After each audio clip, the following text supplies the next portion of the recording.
안녕하세요. 국민이슈에서 미국 투자이민 EB5 수석을 맡고 있는 이유리 미국 변호사입니다. 오늘은 자금 출처에 대해서 말씀드릴 텐데요. 그 전에 미국 투자이민 제도가 뭔지 설명드릴게요.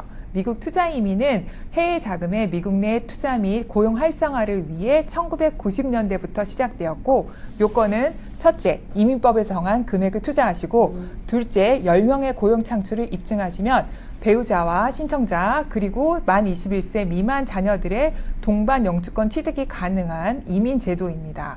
오늘은 아주 쉽게 10분 안에 미국 투자이민에서 가장 중요한 소스 펀드 자금 출처에 대해서 알려드릴 거예요. 이제 막 투자이민을 알아보시는 분이라면 소스 펀드를 가장 많이 어려워하시는데요. 그 부분에 대해서 오늘 영상이 조금이라도 도움이 되실 수 있을 것 같고 감을 좀 잡으실 수 있으실 것 같아요. 아신 분은 아시겠지만 저희 국민이주는 4년 연속 이민국에 최다 접수를 하고 최다 승인을 받은 기록을 보유하고 있는 회사입니다. 4개월 만에 이민국 승인난 케이스가 저희가 있죠? 예, 있습니다. 아무래도 압도적으로 다른 이민국 경험과 노하우가 있기 때문에 자금 출처에 대해서 제가 잘 말씀드릴 수 있을 것 같아요. 지난 11월 21일 이후로 미국 투자이민 투자 금액이 50만 불에서 90만 불로 올랐는데요. 저희 회사에 이제 전화를 주시는 분들이 가끔 물으시는 게 50만 불과 90만 불은 자금 출처 방법이 다르지 않느냐 이렇게 얘기를 하시는데 그렇진 않습니다. 방법은 똑같습니다. 이민법상 투자금은 캐피탈이라고 지칭하는데요. 이 캐피탈이라는 단어는 현금만을 의미하는 것은 아닙니다. 이 안에는 현금과 현금 등가물 및 그리고 이제 그 투자 이민 하시려는 신청자가 보유한 담보를 확보로 한 돈도 포함이 됩니다.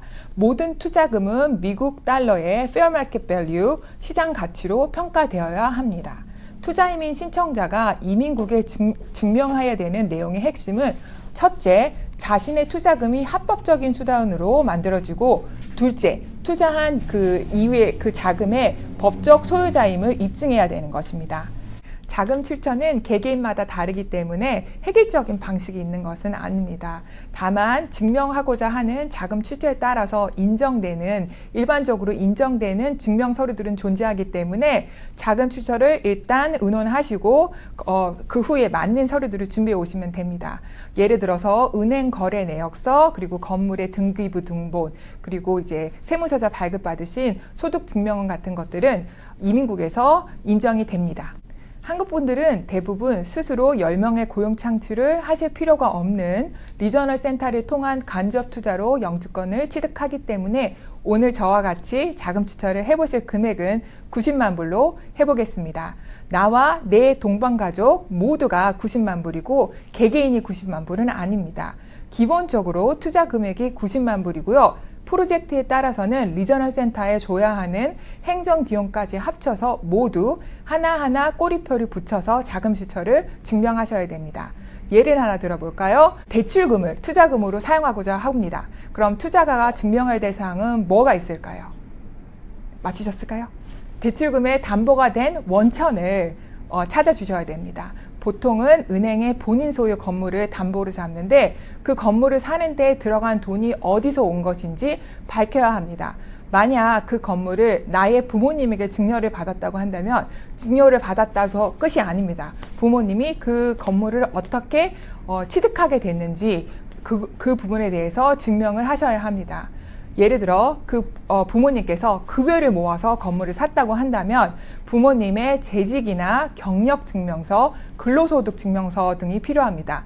아니면 사업으로 건물을 샀어요. 그러면 사업자 등록증이나 폐업을 하셨다면 폐업사실증명원, 재무제표, 종합소득증명, 그리고 혹시 하셨던 사업에 면허가 있으시다면 그 면허도 필요합니다. 의사 면허증이나 변호사 면허증 같은 경우입니다. 또한 만약 보유한 회사 주식으로 투자금이 형성이 되었다고 한다면 주식 변동 상황 명세서, 주주 명부, 법인 등기부 등본, 지급 확인서 등이 필요합니다. 제가 지금 말씀드린 서류가 다 필요한 건 아닙니다. 개개인마다 상황이 다르기 때문에 반드시 전문가와 의논하셔서 꼭 필요한 서류만 챙기시는 게 중요합니다. 그리고 우리는 대출금에서 투자금을 만들기 때문에 건물의 매매 계약서 및 돈이 오간 은행 거래 내역서 등이 기본이 됩니다. 그럼 다음으로 좀 색다른 예시 한번 들어보겠습니다. 어느 날 나의 배우자가 준 1,000원으로 로또가 당첨이 됐습니다. 저도 너무 되고 싶은데요. 근데 지금 저희는 상상으로 하는 거니까 한 50억 정도 되었다고 예상을 해보겠습니다. 우리가 갑자기 큰 돈이 들어와서 나와 배우자가 같이 잘 살면 너무 좋았겠지만 사람 이름은 아무도 모르기 때문에 헤어지게 되었습니다. 헤어지고 나서 이혼 합의금으로 제가 한 25억을 받았다고 할 때 자금 추천을 할 때 가장 먼저 생각하셔야 되는 부분은 무엇일까요? 정답은 배우자가 산 1,000원, 로또를 산 1,000원의 출처입니다. 그 1,000원의 출처를 밝히고 로또 당첨금이 들어온 은행 거래 내역, 그리고 후에 제가 이혼을 했으니 이혼 판결문 및 가족관계 확인서, 그리고 합의금이 들어온 은행 거래 내역서 등이 저희가 필요한 서류가 됩니다. 또한 한국 투자자분들의 경우 다른 나라와 다르게 자금 투자를 하시는 경우가 있는데요. 그건 바로 전세자금입니다. 근데 전세자금은 한국에만 있는 특유한 제도이기 때문에 대부분의 외국에서 태어난 이민 변호사들은 이 컨셉 자체를 이해를 하지 못합니다. 하지만 저희 회사 고객님들은 전세자금 자금 추천으로 이민국 승인을 손쉽게 받으셨어요. 이것도 제가 지금까지 말씀드린 내용과 같습니다. 내가 낸 전세금을 어떤 돈으로, 어떤 합법적인 자금으로 만들었는지 하나하나 설명을 해주셔야 되고, 반대로 내가 건물을 사서 그걸로 전세 자금을 받았다면 소유한 건물을 어떻게 취득하게 되었는지 하나하나 합법적인 수단을 따져주셔야 하는 겁니다. 그리고 자금 추천을 하다 보면 가장 어려운 경우가 자금 추천가 너무 오래돼요. 20년이나 30년 전의 일이라면 계약서나 은행 거래 내역서 및 증빙서류를 찾기가 어려운 경우가 많습니다. 그렇다고 미국 이민을 못 가시는 건 아니세요. 반드시 이민 전문 변호사와 의논하셔서 진행을 하셔야 되고, 이 경우에 저라면 그 고객님 상황에 맞는 진술서를 작성하게 됩니다.